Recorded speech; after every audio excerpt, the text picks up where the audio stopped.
So, believe it or not, Chuck E. Cheese is going to jail. Now, this story starts with this guy, Jermel. And Jermel is 41 years old, living in Florida. And bro, he's got a bit of a rap sheet. Like, he's always in trouble. He's been to jail a few times. But around 2023, he decides to get himself a good job. A job he really enjoys. And despite his criminal past, he gets hired to work at a local Chuck E. Cheese. And he's not just working there, but he's actually the guy who wears the Chuck E. Cheese costume and he greets all the kids. And it seems like Jermel is pretty much staying out of trouble. But then, one day, in 2025, that all changes. Because he's at work on this day, and this woman comes in, Michelle. And Michelle is there because her kid is having a birthday party, and I assume she organized it. Now, I don't know if Michelle leaves her debit card on the party table or what, but she leaves a debit card somewhere and she walks away. And then, allegedly, Jermel sees it, and he sees an easy chance to steal it.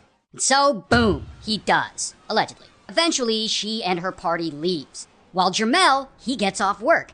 And over the next 2 weeks, he allegedly takes this card and he starts spending. He hits up a smoke shop, he hits up a grocery store, he hits up a meat market, a Circle K, he hits up a Whataburger, all using Michelle's money.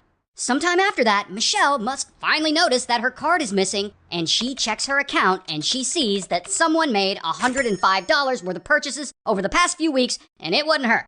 Now, Michelle, she doesn't play around when it comes to these charges. She goes straight to the grocery store and asks to review their security footage. Once she reviews the footage from the day of the purchases, she sees none other than Jermel, who I guess she recognizes from Chuck E. Cheese. So Michelle goes back to the Chuck E. Cheese restaurant to confront him for taking her card, but I guess she decides that she wants backup. So beforehand, she calls the police and tells them to come to the place with her.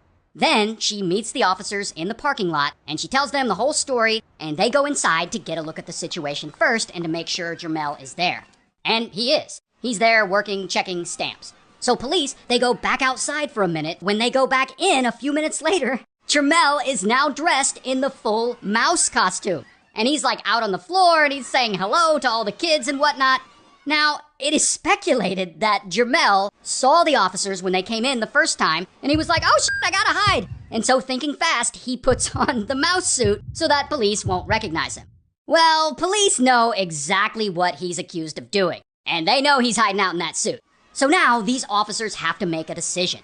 Are they really gonna arrest Chuck E. Cheese, the Charles Entertainment Cheese, at work in front of all these children having a good time playing skee-ball or whatever?